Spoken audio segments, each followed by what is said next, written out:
Lisa from Life in Layouts, and I'm so excited about this sketch, and I'll give you guys more details about that in a moment. I wanted to show you some of the papers I'm going to be using, and this paper is super old.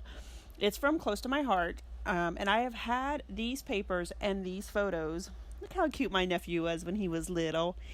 So I've had these papers and these photos set aside to complete a layout together, but I just haven't come across something that I really wanted to do. And when I saw this sketch, I thought it was perfect. So this sketch is being, there is a sketch blog hop, YouTube hop, that's going on. It happened a couple weeks ago. Some of the girls from the Secret Not Secret Kit Club decided to put this sketch to the test, and it's called Stretch the Sketch, because the whole point of this YouTube blog hop collaboration was for the ladies to stretch this sketch in so many different ways. So I am going to link all of the all of the videos from the ladies who completed the collaboration. And I was not a part of the collaboration, but when I saw it, I was like, I need to do this sketch because this is just perfect. So some of the ladies made traveler's notebooks pages. Some of the ladies did 2-page layouts. One of the ladies did a 6x12 layout. So there are tons of inspirations on this sketch, and I love it because it gives everyone who watches those videos the perfect opportunity to see how much you can really change up a sketch. You start with that base and you make your layouts for that, and you just go with it. So I'm making the right side of the page part of my sketch.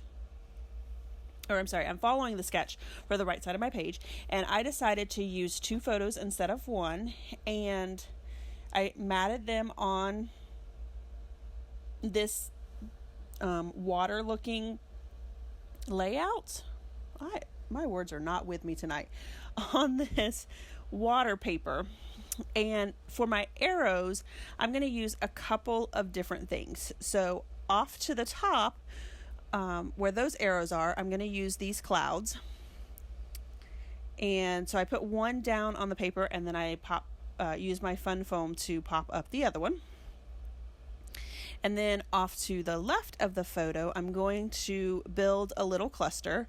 So this journaling block that I cut out, it had, I think, 2 people playing volleyball on the side of it, and that obviously did not work for this layout since it was in the pool.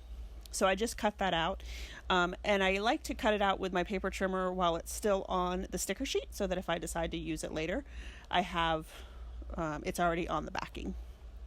So I'm just building up this cluster on the left hand side to represent the arrows coming out of the pictures. And then I'm going to put my title, which it's going to be Fun in the Sun.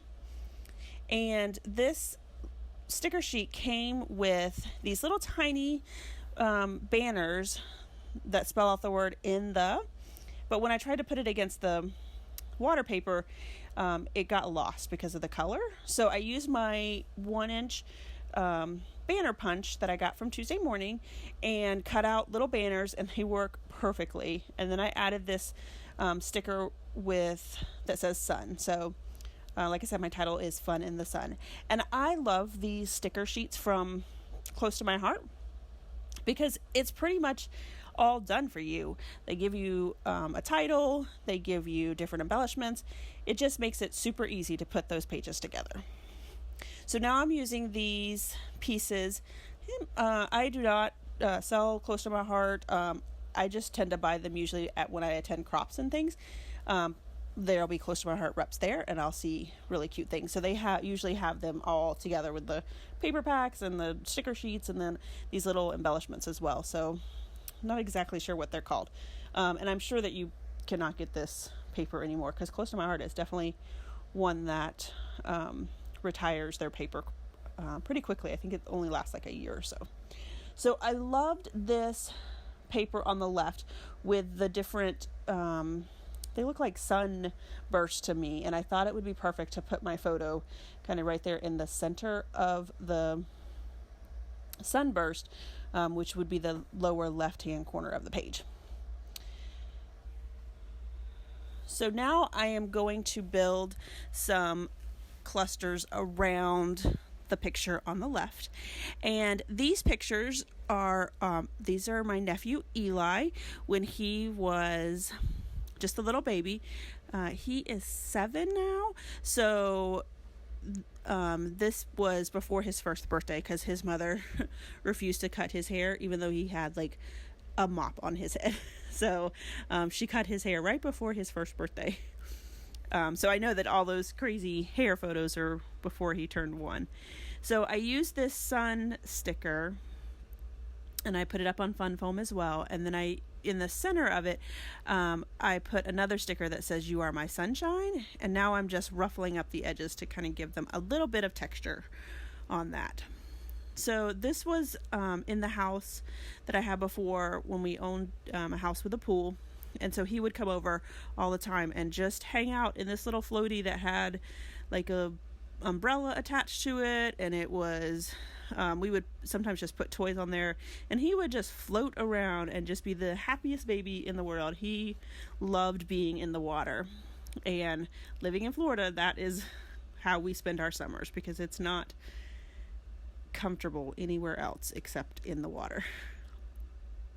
Today, I think it got up to like 89, and we were sitting outside for lunch today, and I was like, oh, it's actually kind of cool because yesterday the feel like temperature was 101. So even being in the upper 80s is a cooler temperature. There was definitely a storm brewing or something, so there was wind, a lot of wind, but yeah, you get used to the heat down here in Florida. So I found this sticker sheet had these planks stickers. So I added those, and then I just put some flowers cluster next to it.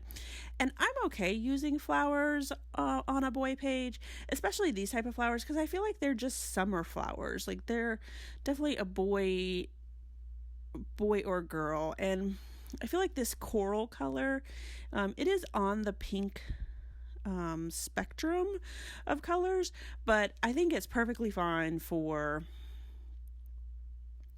summer pages, whether you're using a boy or girl in your photos, because it just screams summer to me. That's all I see when I see these colors here. So there was a journaling block, and I liked that the top of it said "a perfect day," and then I liked the flowers on the bottom, so I cut it out so that those were the only two pieces, and then I put it underneath my photo so it looks like it's a long sticker piece there.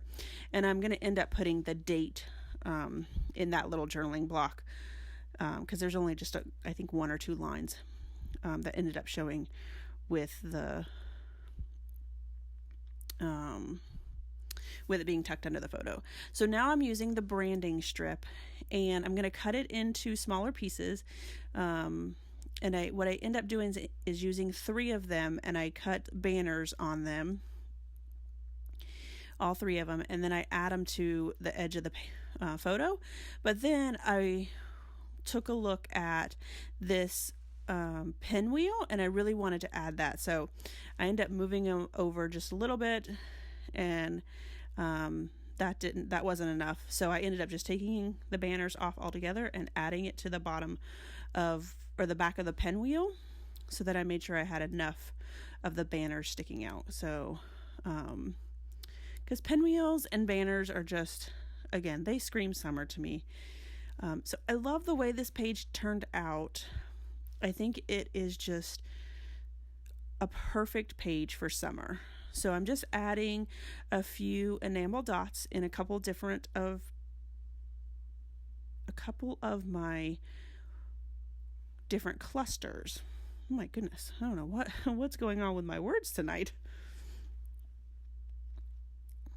And then I also add some enamel dots to the top there where my banners are on the left to kind of be a little pendant there. So this is where I add the date, and then I'm going to journal. So like I said before, I'm going to link all of the ladies who participated in this collaboration below. Feel free to go check them out. There was so much inspiration off of this one sketch, and you will see that you can use sketches in so many different ways. So here are all my close-ups. If you like this video, if you guys could give me a thumbs up, I would really appreciate it. And if you would like to see more double page layouts, hit that subscribe button. And I hope everyone has a scrappy day. Thanks for watching.